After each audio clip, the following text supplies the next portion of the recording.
Yes, Guillaume Rivet. Merci mon vieux Ça fait plaisir. de m'accueillir dans ton salon. Ben là, ça, Guillaume, c'est ma petite chambre d'expédition, là. J'ai des choses d'escalade de glace en arrière de moi, là. Ben, c'est mon bureau de travail. ça c'est du National Geographic mon vieux. On est déjà parti dans le National Geographic. Et puis ton nickname sur la plateforme c'est Guy Guide. Ouais, exact. Parce que C'est tu es clair. un guide pour de vrai. Ouais, exact. Mais Est-ce mes que... amis, c'est des amis qui ont trouvé ça. En fait, qu'ils m'appelaient Guigui. Puis là, quand j'ai commencé à lancer ma carrière de guide d'aventure, ben, Guy Mhm. Guide s'est imposé par lui-même. Fait que maintenant, maintenant, je l'assume pleinement. Mais mon vieux, toi, t'es vraiment, je te l'ai dit, parce qu'on était, Guillaume et moi, on se connaît à travers notre une activité que j'ai fait que j'ai fait dans le cadre d'un spectacle au festival Humour émergent à Rouen-Noranda, qui est en Abitibi pour les nouveaux arrivants. En Abitibi, c'est super loin. Ça a à peu près 4 semaines de voiture. Mais en tout cas, quand tu y arrives, t'es entouré de la nature, lac, la verdure, c'est ça qu'on dit, on appelle ça la verdure? Ah, on pourrait dire la forêt, la nature. La forêt qui est beaucoup plus dangereuse, c'est-à-dire que t'as C'est intérêt pas de à la savoir ce que pelouse, tu là. fais. Exactement, c'est pas le parc Mont-Royal. Donc c'est vraiment la vraie de vraie nature, comme tu vois dans les docus Planète sur Netflix. Peut-être que j'exagère un peu, mais en tout cas, ça a de quoi sortir de ta zone de confort. Donc on s'est rencontrés là, Guillaume, et t'es un guide. C'est la première fois que j'ai eu affaire à un guide, un expert en activité de plein air. Et moi, j'ai été captivé par ta passion, vraiment ton professionnalisme. Mais t'as pas fait ça à la militaire. T'as fait ça genre, voici, je suis Guillaume, j'aime ça pour de vrai. Je suis pas un gars qui veut faire le leader. Je suis vraiment bien dans ma peau. Donc, explique-moi d'où ça vient cette passion. Mais comment dire, c'est drôle, mais moi, ça vient de l'Abitibi, en fait, parce que tu l'as dit, là, c'était à 4 semaines de voyage à peu près de Montréal. Des fois un peu moins, des fois un peu plus, dépendamment de la vitesse à laquelle on roule. Mais j'ai grandi sur une terre, là. Mes parents avaient 100 hectares de terre, là. Fait que c'est 400 acres, là. Je ne sais pas en kilomètres carrés combien ça fait, mais c'est immense, là. Pour te Mhm. donner une idée, on a à peu près 15 kilomètres de pistes de ski de fond chez nous, privées, sur le terrain de mes parents, en forêt. Fait que j'ai grandi dans ce contexte-là. On avait comme une petite ferme familiale, puis j'allais dans le bois. Quand j'étais plus petit, je pêchais, je trappais, je chassais. On dirait que ce contact-là, pour moi, il est naturel. J'ai grandi dans ce milieu-là. Puis ce qui est arrivé finalement, c'est que j'ai des bons amis qui ont été étudiés. Il y a un bac en plein air et tourisme d'aventure à Chicoutimi. C'est des études universitaires. Puis j'ai un ami qui a été étudié là-dedans. Il est revenu, il m'a partagé un peu de connaissances. J'en avais déjà beaucoup sur la nature. Puis là, j'ai fait comme, ah, c'est vraiment ça que j'aime faire dans la vie. Puis là, après, j'ai pris une autre tangente complètement. J'ai étudié en politique, puis j'ai fait une maîtrise en gestion de l'environnement. Puis je suis revenu en Abitibi parce que le contact avec la nature me manquait ici. Là. Ben, tu l'as vécu un peu, Bruno. Euh, je peux t'appeler Bruno, hein? Ouais, bien Ouais, sûr, ouais. je suis pas un ambassadeur, mon vieux. Fait que, c'est ça. Monsieur Bruno, ben, Tu tu vois l'as ce que vécu. tu vois mon personnel derrière? Ben non, c'est une carte de chez C'est la Ikea. perte du monde, moi, c'est Ouais, ça. ouais. En tout cas, ben, tu l'as vécu. On a fait quoi? 5 minutes de voiture en dehors de Rouen, puis on était dans le bois. Là, Mhm. ici, c'est des terres de la couronne, c'est des terres publiques. Fait que quand j'ai étudié à Sherbrooke. Puis pour moi, Sherbrooke, c'était pas assez dans le bois. Puis quand je suis revenu, j'ai travaillé comme journaliste. Puis à un moment donné, je me suis dit non, ma passion, c'est d'aller en nature, c'est d'apporter du monde en nature, c'est de faire découvrir ces coins de paradis-là que les gens ne voient pas. Là. C'est pas une nature, c'est pas le parc du Mont-Tremblant, là. C'est pas une nature qui est.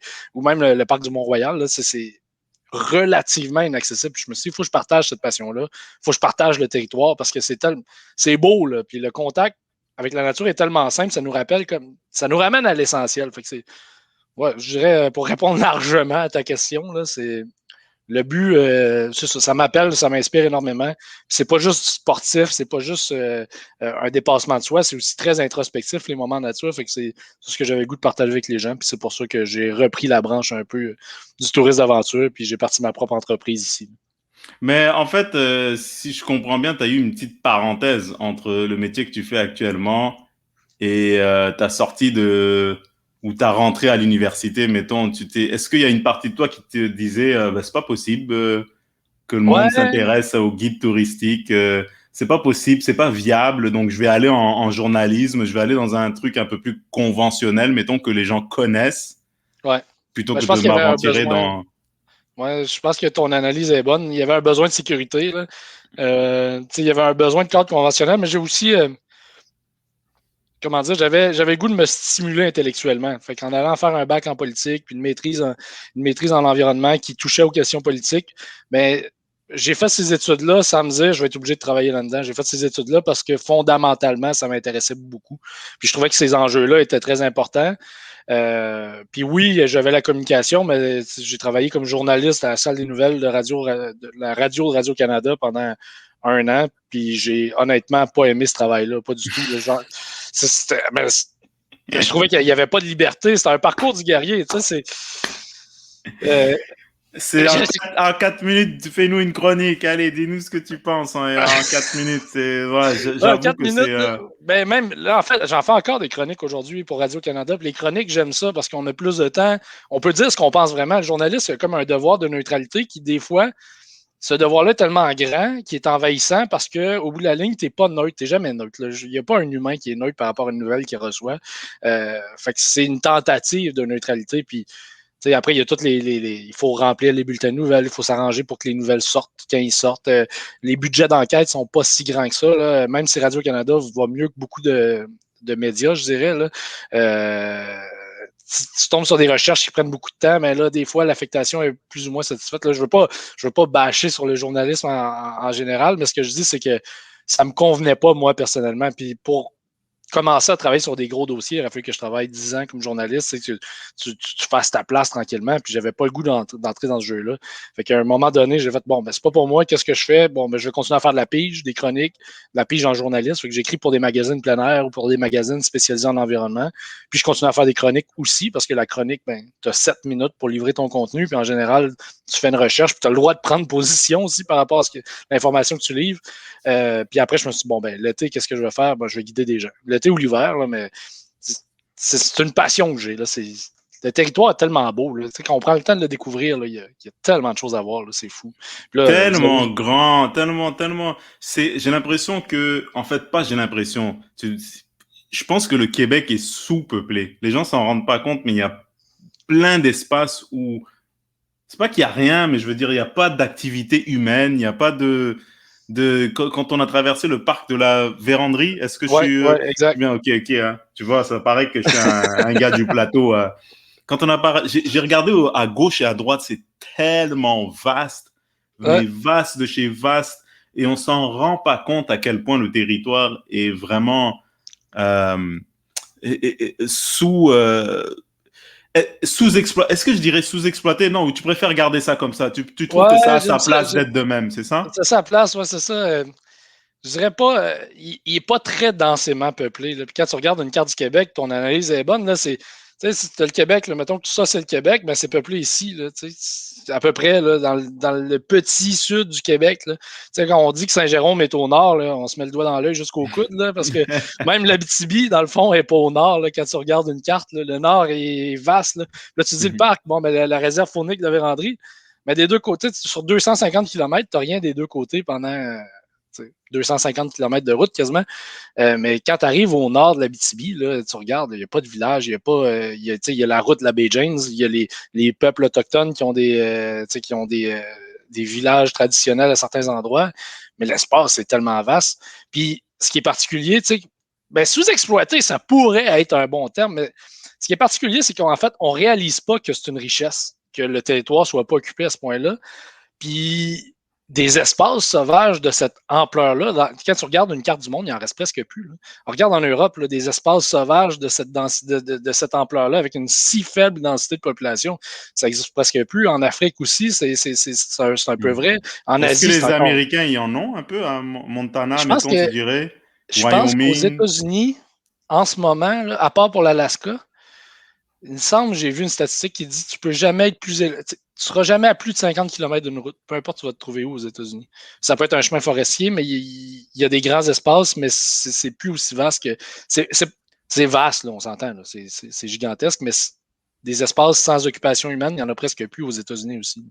Il y a eu des coupes forestières, fait qu'il y a des routes forestières qui vont quand même un peu partout. Il faudrait que je retrouve la statistique, là, je te l'enverrai après, mais il me semble que c'est une histoire comme tu n'es jamais à plus de 50 km une route, sauf en Alaska, aux États-Unis.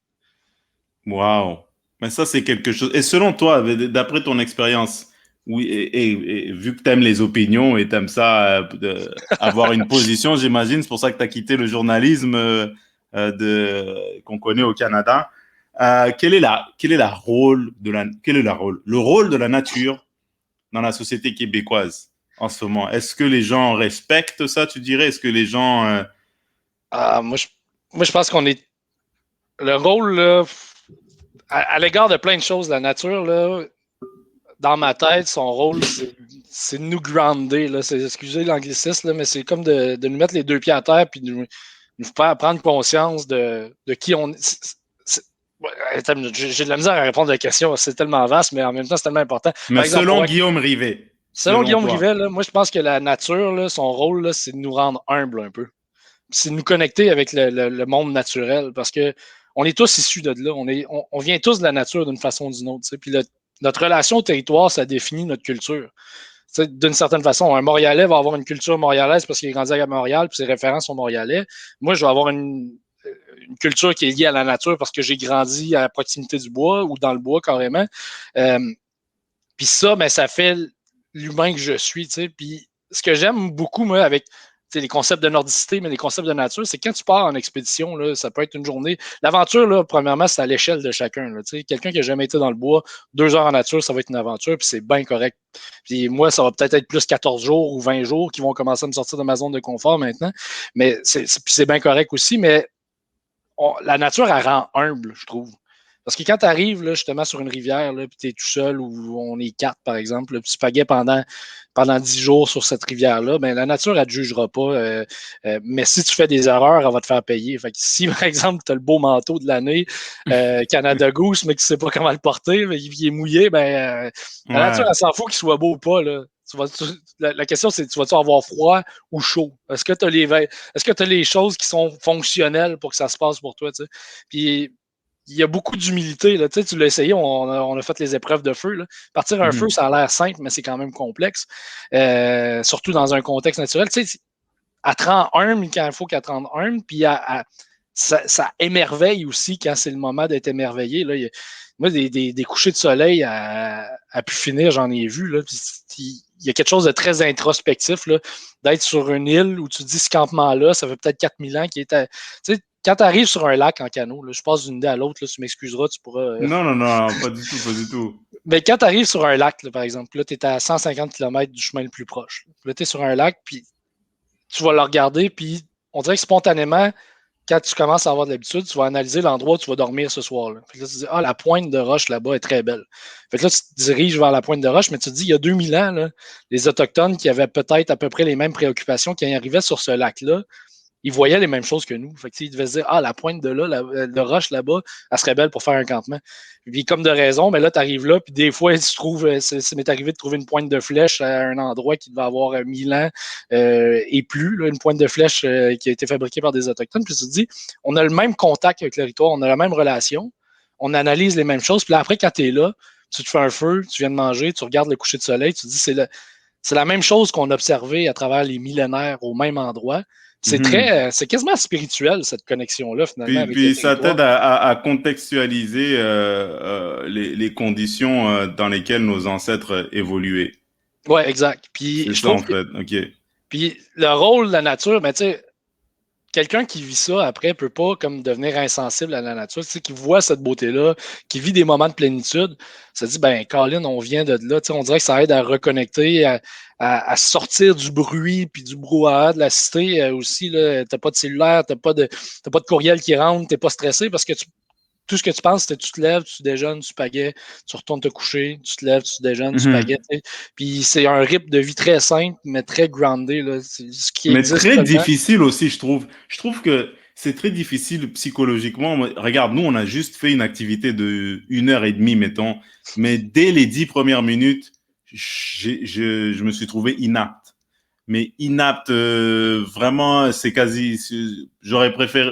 C'est comme si tu étais nu, genre. Tu étais tout nu en plein milieu de Sainte-Catherine, au centre-ville. Tu vois, à l'heure du midi. Mais inapte. Genre, j'arrive pas comment on appelle ça là? Comment ce truc que tu À fais là avec... pagayer. J'arrive pas à pagailler. Je connais pas, mais moi, j'ai pas le sens de l'orientation.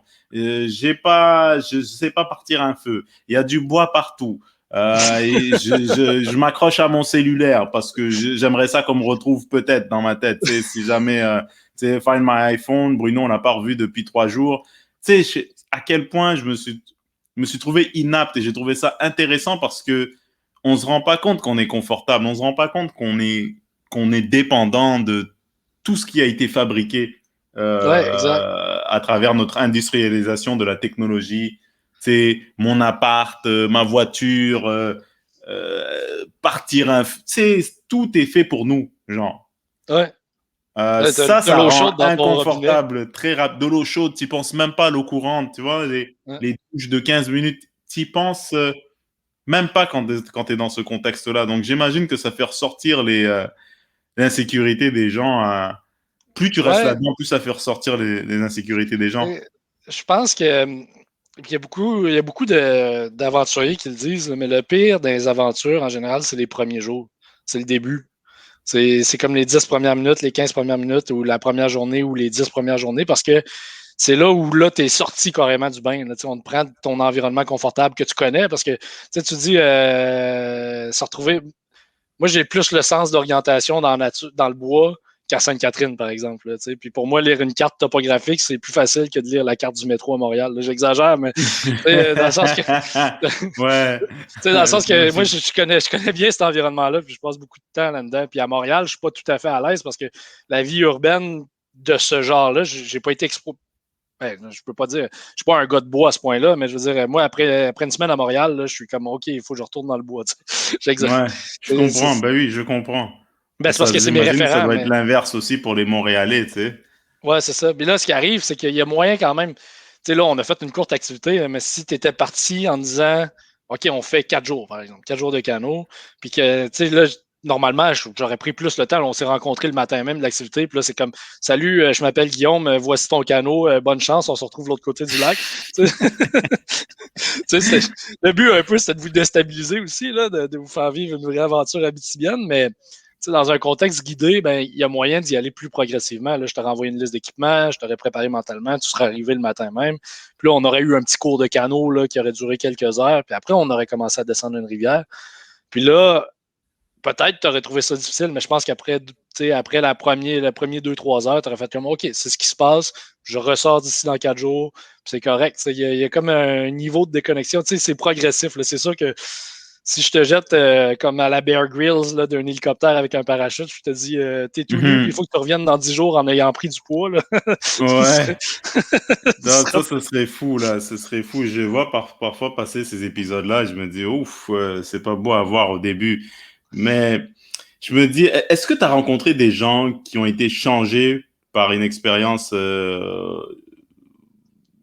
avec la nature comme ça, qui ont été changés? Il y avait une autre vie totalement, puis ils ont décidé, bah, je vais déménager dans un lieu où il y a plus de, justement, de ça, où je la te vie est plus dirais, propice, là. ben oui, ben tu sais, là, c'est un changement drastique que tu décris, mais c'est drôle parce que la première expédition que j'ai faite, OK, j'ai un de mes bons amis à moi que à l'époque, je connaissais pas. C'est quand je partais mon entreprise, j'ai décidé de faire une expédition test, OK? Puis là, j'étais à Montréal justement parce que c'était la fête de 30 ans d'un de mes très bons amis. Puis lui, il avait un ami que je connaissais pas, puis il me l'a présenté dans le bar le soir, puis il a fait comme Ah, Nick, c'est Guillaume, Guillaume, c'est Nick. Vous êtes deux gars qui devriez bien vous entendre parce qu'on a cet ami-là en commun. Nick, je le connais pas, puis là, je montre des photos de poissons que j'ai pêchés la semaine avant, là, des gros brochets, des gros dorés. Puis j'ai dit, ah, ça, c'est en Abitibi, c'est comme ça que ça se passe. Puis il est comme, ah, je veux vraiment vivre ça. Puis j'ai dit, ah, mais ça donne bien. Puis là, ça fait 2 minutes qu'on se parle. J'ai dit, ça donne bien. Moi, je fais mon expédition test pour lancer mon entreprise dans une semaine. Tu veux-tu venir? Puis il fait comme, oui, tu sais, mais on est chaud un peu dans le bar. On se dit, bon, ben, moi, je me dis, Ouais, il y a tellement il de prend mon. projets qui sont jamais aboutis après une brosse, là, Ouais, crois-moi. c'est ça. Fait que là, lui, il prend mon numéro de téléphone, tu sais, puis, comme je dis, on se connaît pas. Puis le lendemain, il me rappelle, puis il me dit comme je suis vraiment sérieux, je veux vraiment venir. Là, j'ai acheté mon billet d'autobus, tout, là, je vais être à Rouen, telle date. Puis là, j'étais comme Ah, OK, il est vraiment motivé. Tu sais. Fait que là, il arrive là, j'ai fait faire ça. Puis je pense qu'il était dans un moment de sa vie où il avait besoin un peu de changement, puis de décrocher. Là, il y a eu des grosses jobs dans le milieu de la technologie à Montréal. Puis tu voyais que ça le travaillait quand même de trouver un changement. Puis finalement, on est arrivé en expédition. Puis là, dans cette expédition-là, il y avait une dame que je connais bien, qui est une femme d'affaires à Rouyn-Noranda, puis il y avait un autre gars, en fait, qui gère des immeubles ici. Fait que là, on est là dans l'expédition, ça fait 4 jours sur une expédition de 7.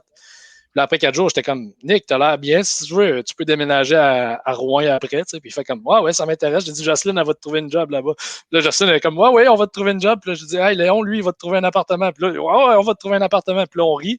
Un mois après, il habitait à Rouen, Et ça, c'est cool comme histoire. C'est vraiment cool. Puis ce qui est drôle, c'est que lui, après, quand j'ai parti mon entreprise, l'année d'après, il y a eu un groupe d'amis de Montréal parce qu'il vient de là.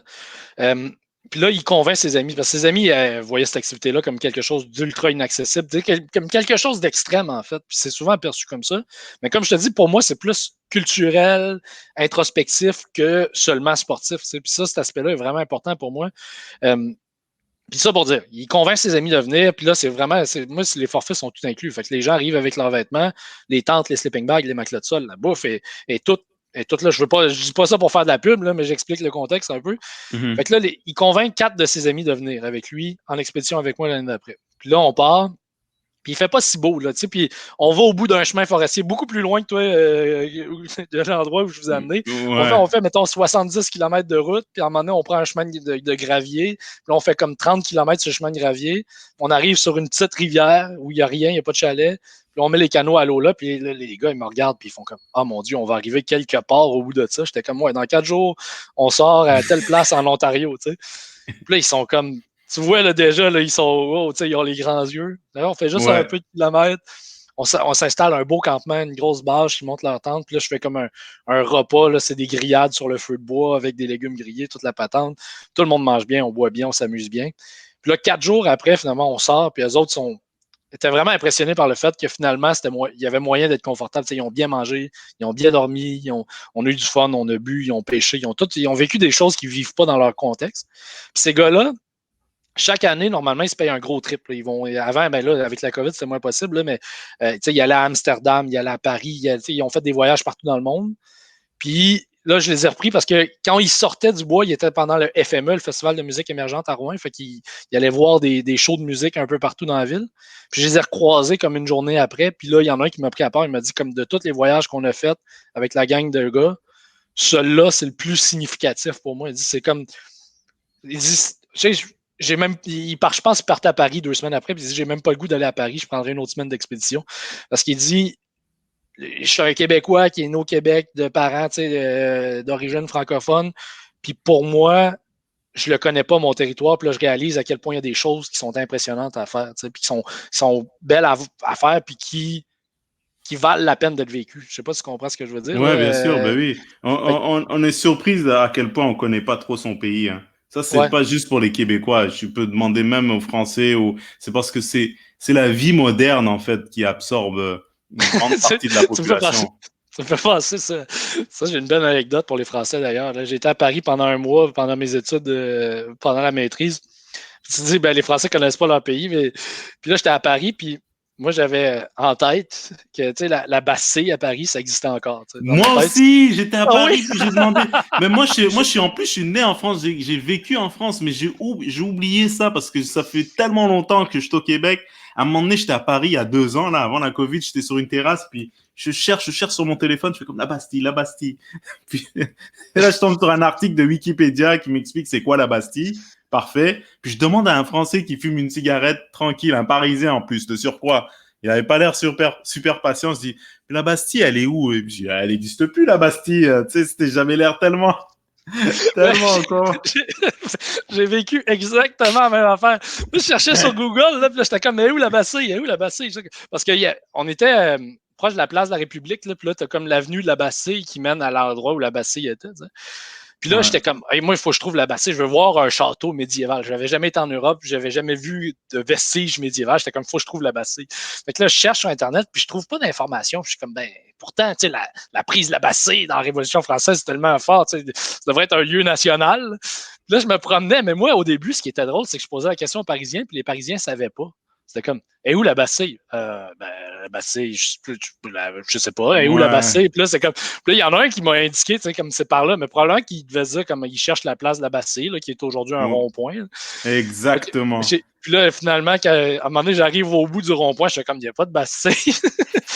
Là, je regarde Non, ils sur l'ont Wikipédia. détruite. Elle est tombée avec la prise de la Bastille. Ils l'ont détruite peu de temps après, je pense, ou Où quand ils ça a ont été changé. détruit pendant la Restauration, là, où, au début 1800, j'ai lu, puis ce qu'il disait finalement, c'est qu'il avait peur que ça devienne un symbole de révolution pendant le moment impérial français. Fait qu'au lieu de. Pour reprendre le contrôle de Paris, entre guillemets, là, qui était comme en révolution perpétuelle après la Révolution française, ben, ils ont décidé de détruire les symboles forts comme la Bastille. J'étais comme. Ouais, non, mais c'est fou, parce que dès que tu m'as conté ça, les 2 premières phrases, c'est comme, ah, c'est fou, moi aussi j'ai vécu ça, puis parce que je voulais vraiment aller voir, puis finalement, non. Mais on est allé au château de Versailles, par contre, ça c'est un peu plus loin.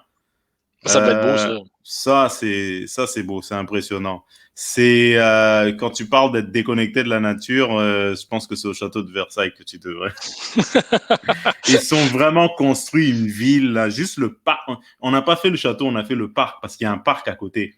OK. Et le parc s'appelle le jardin là. Le jardin, je me souviens plus du nom exactement, mais bref, il te faut 2 heures et même plus pour faire le tour de ce parc. Tout ça pour combler une personne qui est Ouais. juste sortie du bon endroit. Là. Ça, c'est... Ouais, Louis XIV, le roi des rois, mettons, le roi soleil. Ouais, c'est ça. Mais c'est particulier, ça. Hein? Puis, ce qui est drôle, par exemple, moi, j'apprécie la nature ici, mais les traces du passé, mettons, je dirais précolonial ou même postcolonial, sont, tu sais, l'Abitibi, mais mes grands-parents étaient les premiers colons de leur village. Ils ont défriché leur terre. Tu te dis, des premiers colons, il n'y en a plus beaucoup aujourd'hui, mettons. Là, puis là, quand je suis arrivé en Europe, moi, j'étais comme Eh Guillaume, tu me complètement. vois-tu encore? Tu me vois Non, plus, hein? j'étais perdu, ouais, c'est Ah, ça. tu sais, ma caméra, je sais pas ce qui se passe. Attends, 2 secondes. C'est tellement intéressant que la caméra. à, Attends, attends. se concentre. Ah, voilà. OK. Bon. Ok, cool. Ouais.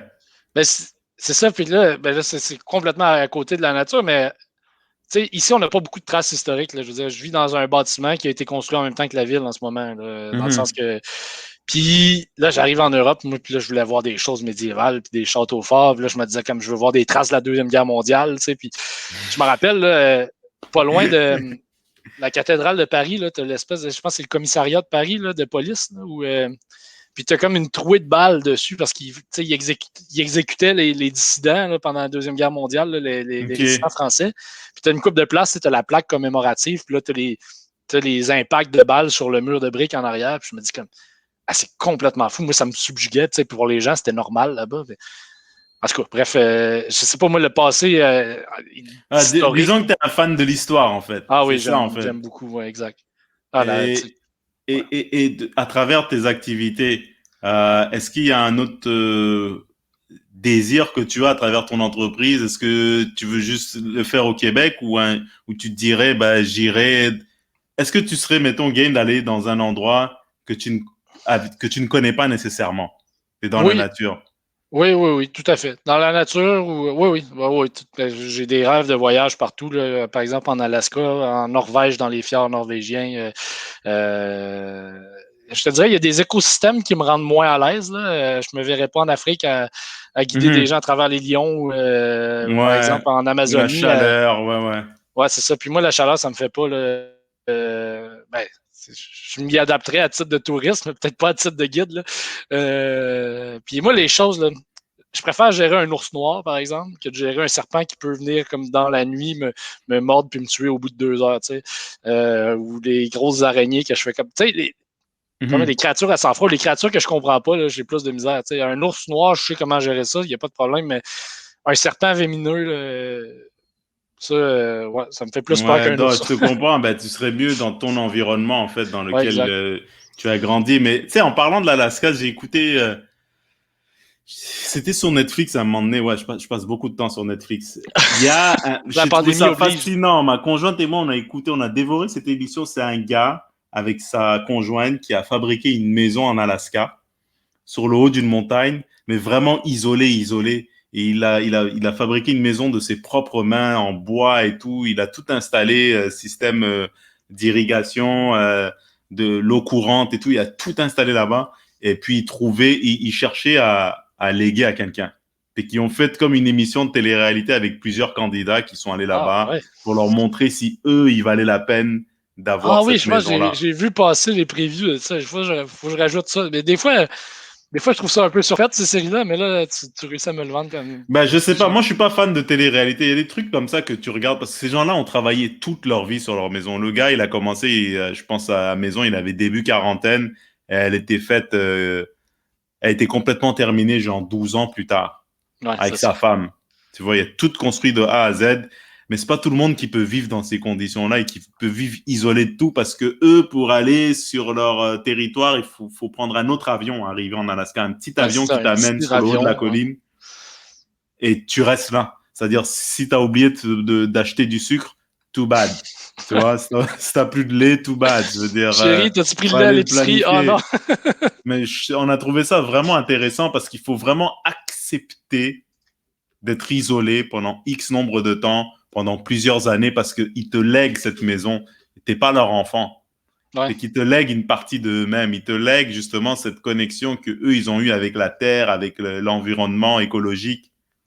Ouais, Ils puis te lèguent t'apprends tout ça. à. Ben, ce qui est drôle, c'est que justement, en nature, c'est la nature. Tu sais, quand tu es en plein air ou mettons dans cette situation-là, c'est la nature qui t'impose son rythme.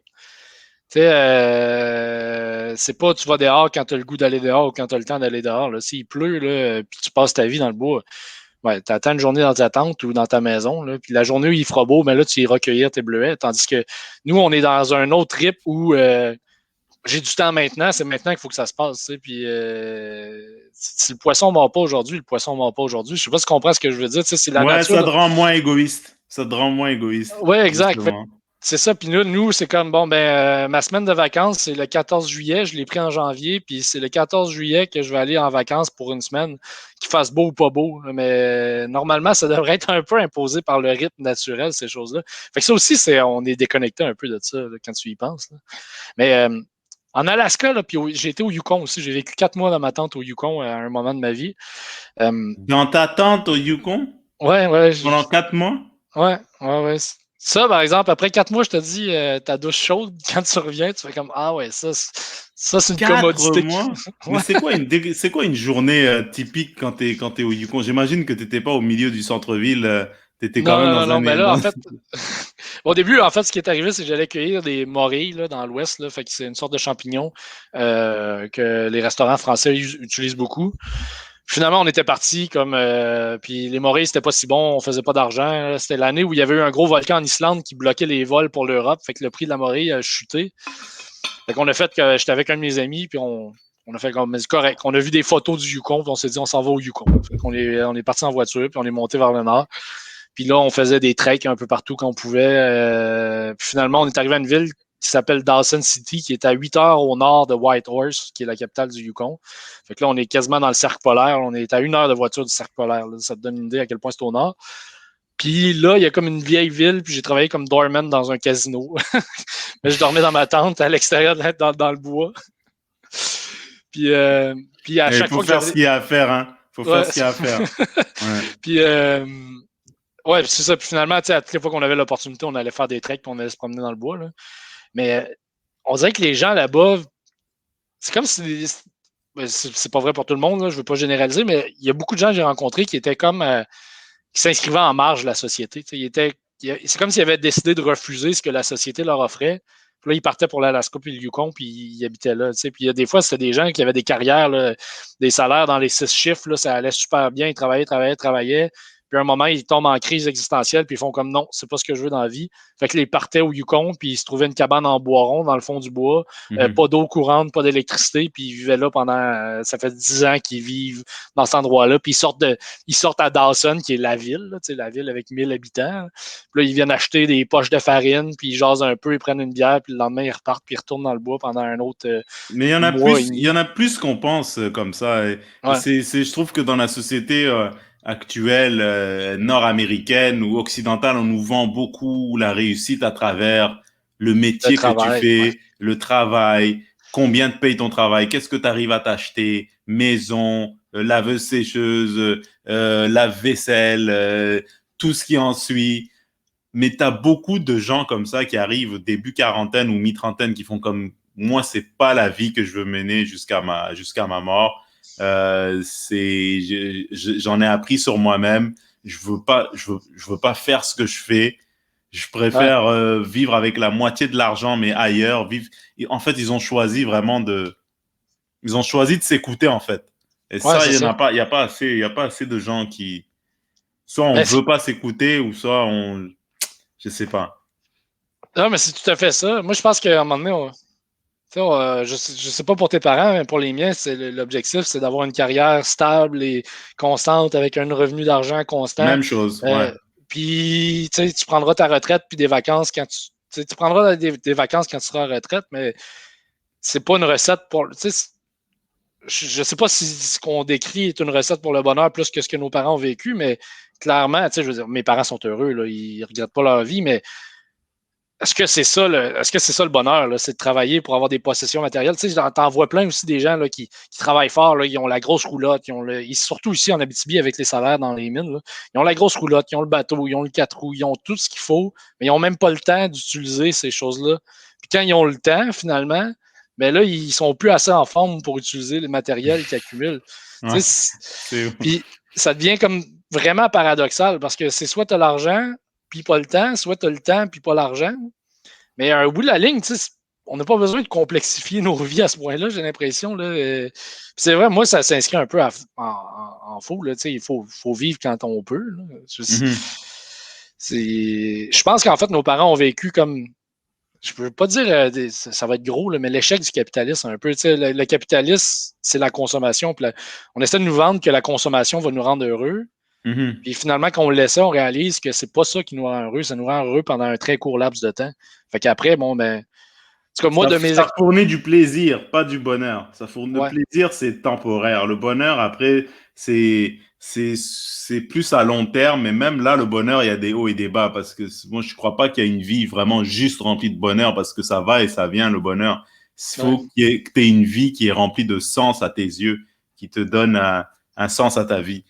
Mais bref, ça, c'est une conversation philosophique à fond la caisse, là. Mais je pense aussi, Guillaume, que nos parents hein, ont grandi à une époque où la fluidité de l'information et l'accessibilité de l'information n'étaient pas aussi prépondérants Ouais, qu'aujourd'hui. ouais, tout C'est-à-dire à fait. que en 75, tu pouvais pas le savoir que tu avais d'autres choix, une meilleure vie. Il y a plus de difficultés. Il fallait que quelqu'un te le dise, tu vois. Il fallait que quelqu'un te partage l'information. Et puis si tu habitais à...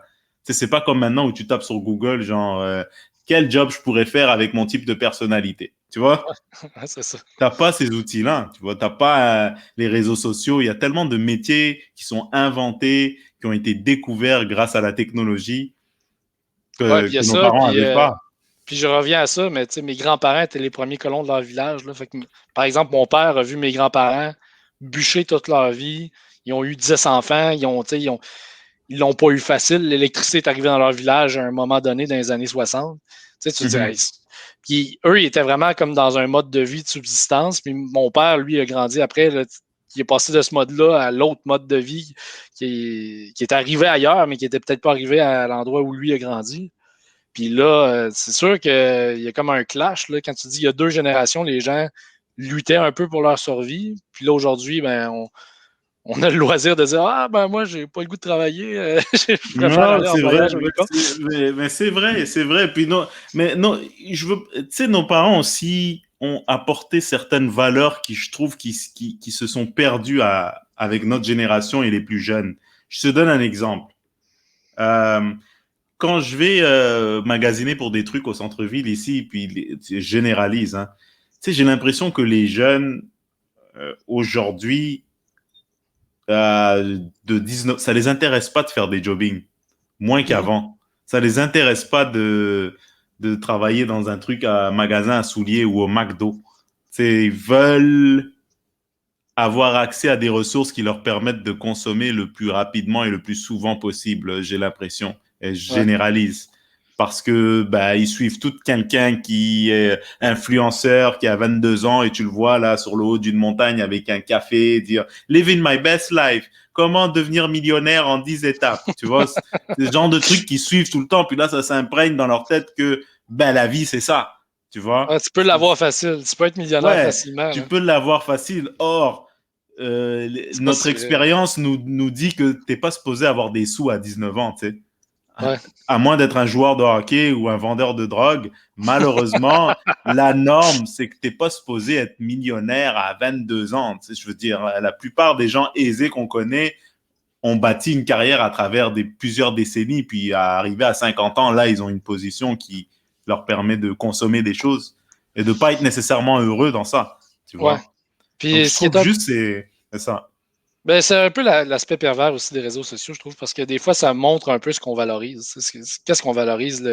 Le gars qui s'entraîne au gym, puis qui est rendu ultra cut, puis qui finalement il est suivi par 250 000 personnes, puis il est payé 800 pièces la photo pour mettre en avant une marque Mm-hmm. quelconque, ou la même chose pour une fille qui voyage. Puis justement, là, l'image classique là, du petit expresso en haut de la montagne. Là. Il y a un compte Instagram que je trouve très bon, parce que moi, je suis dans ce domaine-là. Ouais. Puis il y a un compte Instagram que je trouve très bon, c'est You Did Not Sleep There. Puis là, c'est quand Ouais. ils vont chercher des images de gens Ouais. qui ont monté une tente juste pour prendre la photo parfaite, mais qui c'était comme d'un point de Stagé. vue, C'était ben stagé, oui, ouais. puis d'un point de vue strictement plein air, là, comme moi, ça fait aucun sens de monter une tente à cet endroit-là. C'est dangereux, c'est pas stable, le terrain n'est pas fait pour ça, tu sais. Là, tu te dis comme. Mais d'un point de vue comme beauté, ça l'est. Puis je sais pas si tu as déjà vu, il y a B-Side avait fait un dossier qui s'appelle Spoil of Instagram.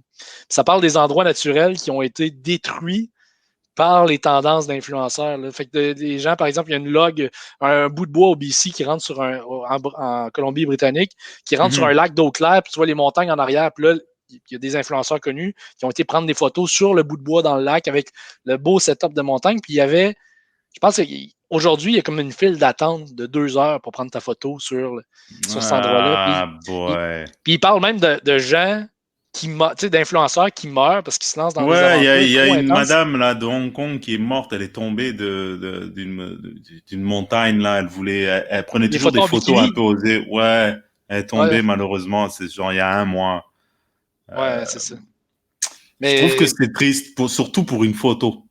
Tu ouais, vois? ouais, c'est très triste. Mais puis ça, et puis écoute, des histoires de même, là, je veux dire, moi, là, je vais le dire tranquillement, là, mais ça reste, peut-être que je ne devrais pas en parler, mais je travaille souvent pour Tourisme Abitibi-Témiscamingue, dans le sens qu'eux, des fois, ils font venir des influenceurs pour mettre de l'avant la région, puis c'est tout à fait légitime. Puis il y en a certains avec qui je m'entends très bien, des vrais, comme par exemple, là, je reviens d'un trip avec Lydiane autour du monde.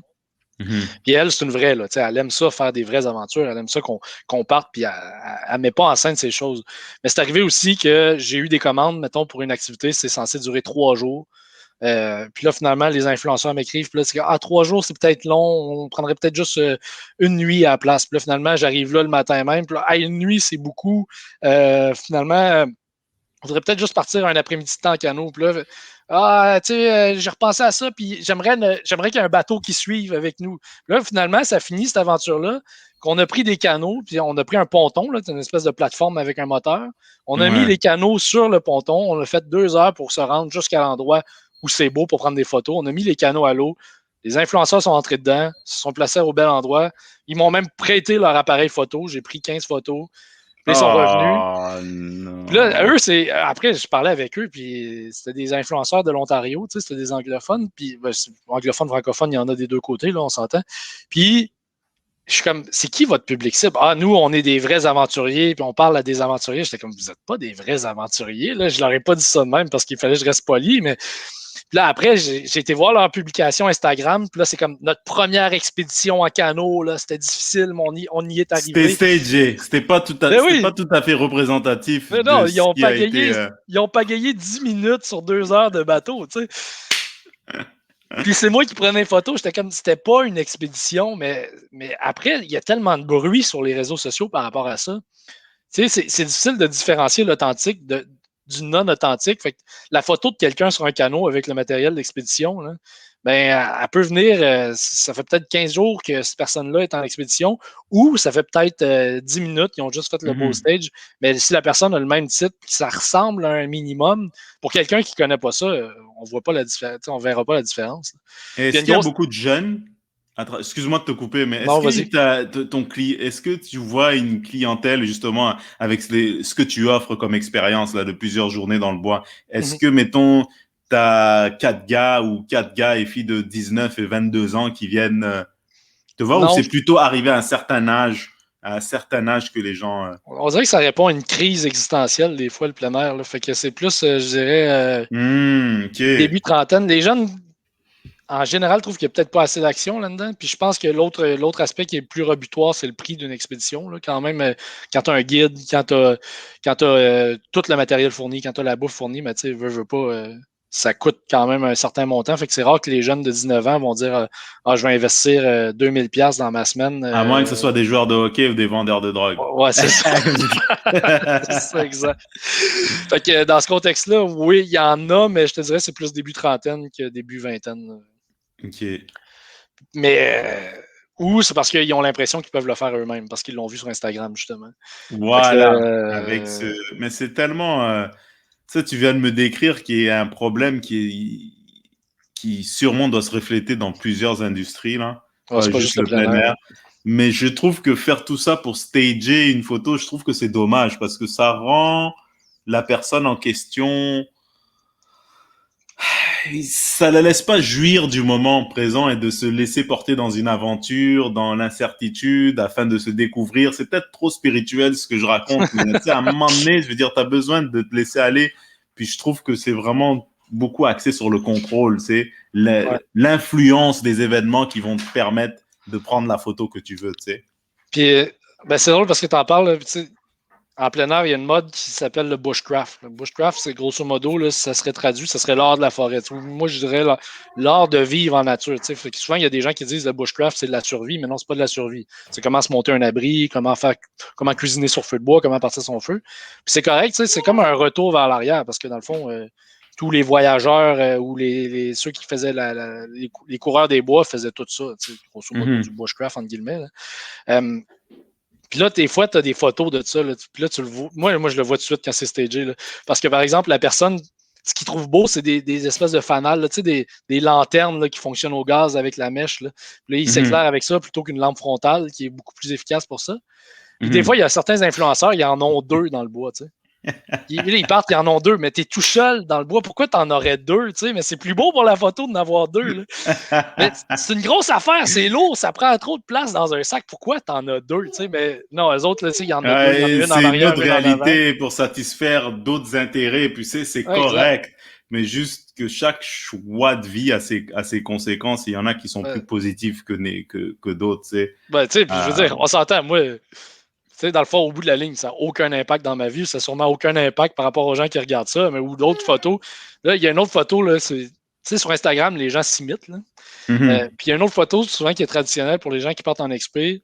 C'est tu te couches à terre, puis tu as tout le matériel que tu apportes avec toi en expédition qui est comme autour étalé. Fait que c'est comme une photo vue de haut, la personne couchée à terre. Fait que là, tu as le sac de couchage, etc. Tout ce qui va rentrer dans le sac. Puis il y en a une que j'ai vue l'autre fois. Là, je pense que le gars avait 4 haches puis 8 couteaux. Tu sais.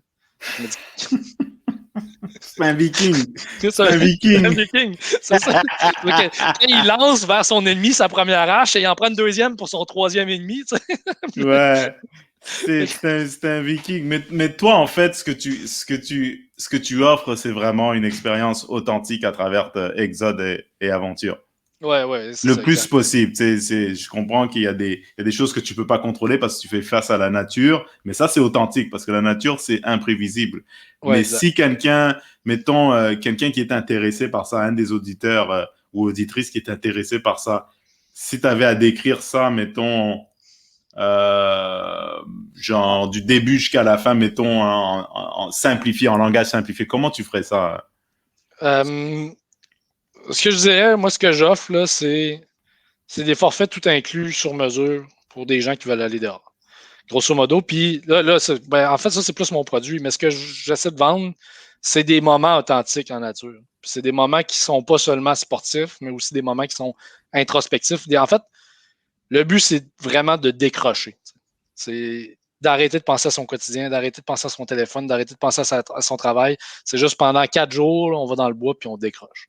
Fait que ça va être, tu sais, puis ça peut être relaxant, comme ça peut être challengeant. C'est pour ça que je dis que c'est sur mesure. Si quelqu'un me dit, ah, moi, j'ai le goût de partir dans le bois, j'ai le goût de me défoncer physiquement, qu'on fasse des grosses distances, puis qu'on fasse comme une vraie grande, ben, pas une vraie, une grosse expédition, ben, c'est possible. Puis si quelqu'un me dit, moi, j'ai juste le goût d'aller décrocher en nature, puis de relaxer, puis de chiller sur le bord du feu, ben, ça aussi, c'est possible. T'sais. Fait que, Ou ouais, suis-moi avec un bateau pour que je ouais, prenne ou une photo. suis-moi. Ça, c'est possible, mais d'habitude, je charge cher pour ça parce que j'ai pas le goût de faire ça. Et où est-ce que tu sais, tu fais ça juste en Abitibi ou il y a Je des fais endroits? ça, je fais ça partout un peu. Là. Ben, dans toute la région, là, puis tu l'as vu, la région est grande. Là. Mhm. Je fais ça aussi dans la réserve faunique de la Vérandrie. Je peux m'approcher de Montréal pour les gens qui veulent. Mais éventuellement, on en a parlé, on a glissé un mot, là, mais éventuellement, j'aimerais offrir, ben encore, si quelqu'un m'appelle demain matin et me dit, moi, je vais aller faire une grande rivière dans le Grand Nord du Québec, puis qui a les moyens de ses ambitions, ben, ça va me faire plaisir de le guider là-bas. Là, c'est possible aussi. Le Mais mont éventuellement, Everest, est-ce que tu offres le mont Everest? L'escalade du mont? Non? ben écoute, pour 250 000 on peut s'arranger. Là. Non, ça, c'est moins ma tasse de thé. Là. Je ne suis pas un alpiniste d'expérience. J'ai fait un peu de montagne, mais pas beaucoup. Mais ouais, en fait, j'aimerais ça élargir les horizons, là, des treks au Yukon, des grosses montagnes au territoire du Nord-Ouest. Ben, pas des montagnes, je veux dire des grosses rivières. Aller en Patagonie, si possible. Peu importe où, là, ou du kayak de mer, ben, ouais, il y a moyen de moyenner, hein, comme on dit. Là. Il y a moyen de moyenner et puis moi je trouve que tu es un guide super captivant. Je trouve que il y a un, il y a, s'il y a un professionnalisme qui est presque genre euh, rassurant chez toi, tu sais. Fait que c'est pour ça que j'aime si les gens qui écoutent peuvent s'intéresser à ce que tu offres, moi je trouve que c'est winner, tu sais. Puis ce qui est encore plus winner, c'est le fait que tu continues et que tu persévères là-dedans parce que honnêtement, je trouve que c'est utile, surtout en ce moment, Ouais, surtout dans une période Covid où les gens ont commencé à réfléchir à leurs activités, leurs priorités, se donner un sens à la vie, qu'il n'y a pas que le Netflix, hein Bruno, il n'y a pas que ouais. Netflix, il n'y a pas que rester chez vous devant la TV, sortir de sa zone de confort et quoi de plus Gratifiant. gratifiant, authentique que de faire face à la nature, tu sais. Ouais, tout à fait. Puis, je te l'ai déjà dit, là, mais moi, je te le répète, là, si tu veux venir en vivre une vraie, là, à un moment donné, un 3-4 jours, là. C'est dans les projets, mon ami, mais plus pour, je te dirais, 2022 au minimum ou 2023. Parce que moi, j'ai une situation familiale un peu compliquée, là. J'ai des frères au Portugal, bref, des histoires longues, là. Il faudrait qu'ils voient mon enfant un peu, Ouais. mais parce que, tu sais, des voyages tous les 2 mois, je suis pas encore rendu Boucardiouf, mais bientôt. Tu Pas travailles que là-dessus, par exemple. Boucardiouf il travaille pas, mais tu sais, mais un voyage par année déjà, on va se contenter avec ça. Mais il y en a il Ouais. y a plus de vacances qui viendront et puis c'est sûr et certain que c'est dans mes priorités parce que j'ai vraiment adoré ça. Puis j'allais dire, si vous revenez au Festival de l'humour émergent l'an prochain, émergent d'humour, en tout cas, le Ouais, FHE. Festival Humour émergent, Ouais, exactement. c'est Ouais. ça. Peut-être qu'il y aurait moyen de vous faire venir d'avance, là, puis de vous faire vivre un vrai trip. Ben, ça, Mais, c'est une bonne idée, mon vieux. Ça, c'est une bonne idée. Tu vois, ouais. ça, j'avais pas pensé à ça. Si on est réinvité au FHE, euh, c'est quelque chose qui va me rester en tête. Je vais le noter d'ailleurs, Guillaume. Puis, il va falloir trouver du stuff à mouche pour cinéma, là, parce qu'elle. Et une connexion Wi-Fi pour moi, mais bon, je pense pas que ça existe Peut-être que ou Starlink, un téléphone satellite. peut-être que Starlink va fonctionner à ce moment-là. Là. Ça, c'est. Espérons. Ben, Starlink.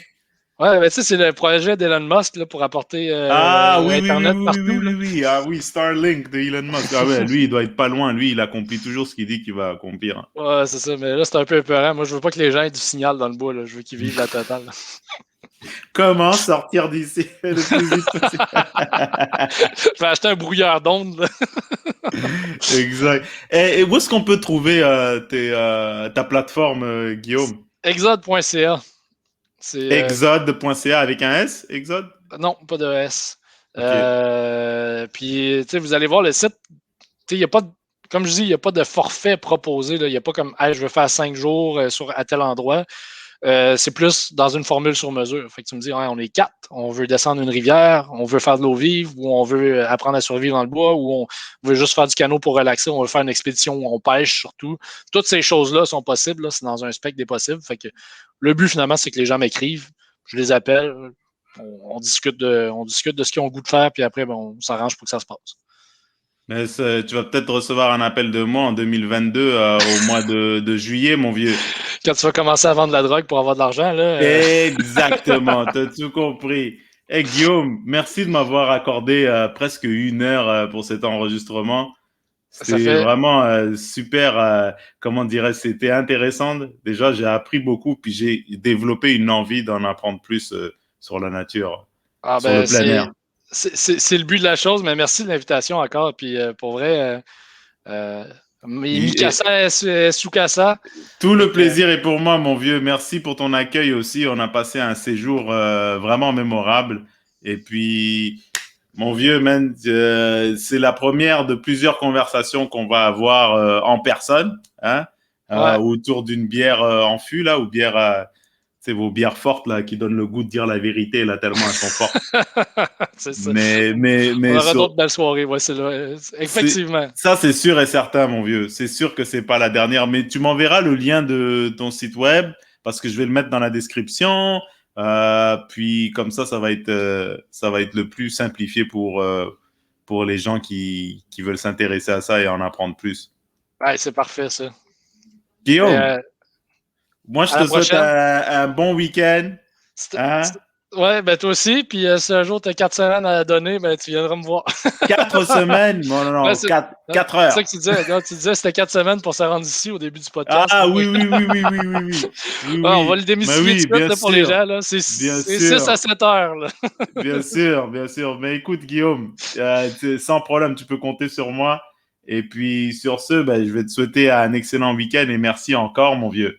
Ça fait plaisir. Exode Bon week-end. Aventure, mon vieux. Exode.ca. Allez, ciao, Ciao. Guillaume.